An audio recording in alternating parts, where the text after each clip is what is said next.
Okay, today's topic is about magnetic field due to the current carrying wire of infinite length using Ampere's law. So in the previous video we saw about what is Ampere's law.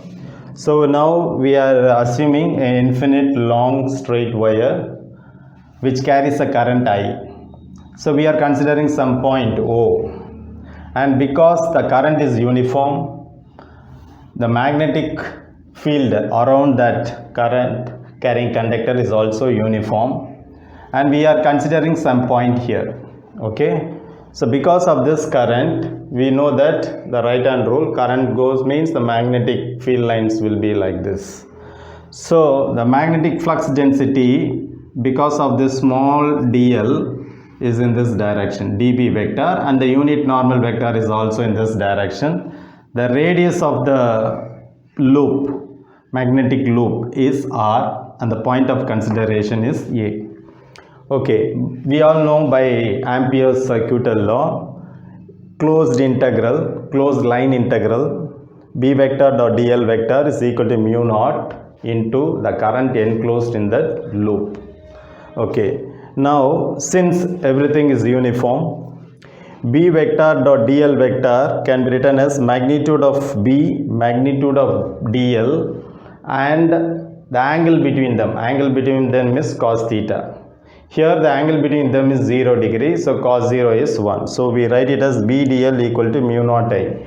Why it is cos 0? Because the magnetic field dB goes along this direction, and the length, this small infinitesimally small length dl, also in this direction. So if you consider a loop like this, magnetic field is going and the small length is also in that direction only, the tangential component or tangent of at any point on the magnetic field, both lies in the straight line.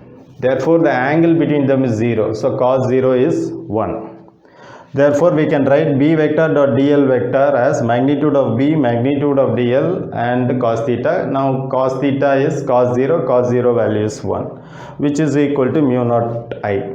So this B, magnetic flux density, is constant, and we can pull it out of the integral. Why it is constant? The current carrying conductor has a constant current. Okay, therefore the magnetic field around that current carrying conductor is also constant. Therefore this magnetic field is not going to change, so B is constant. You can pull out of the integral dl, okay, over the closed surface. Now the closed surface is what? The line integral, which is a circular. So the perimeter of the circle or circumference of the circle.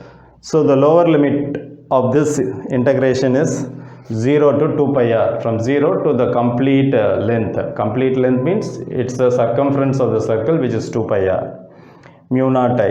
So integral dl is L, upper limit 2 pi r, lower limit 0, which is mu naught I. Now if you substitute upper limit, B into 2 pi r is equal to mu naught I. Now B is equal to mu naught I by 2 pi r. This we already derived using Biot-Savart law. So using the Ampere's circuital law or Biot-Savart law, you will get the same answer.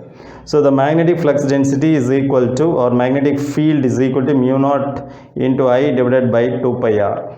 Now if you carefully see, mu naught is going to be constant, 2 pi is constant. So the magnetic flux depends on the current carrying wire. That means current current value. Suppose instead of 2 amps, if you have 10 amps, this value is high, therefore magnetic flux density is directly proportional.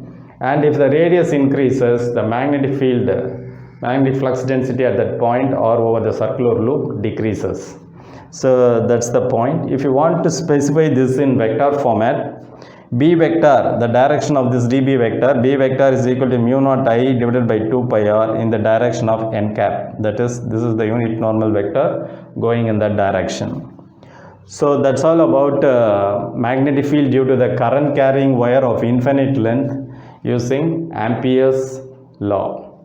Thank you for your attention. Thank you. Nandri.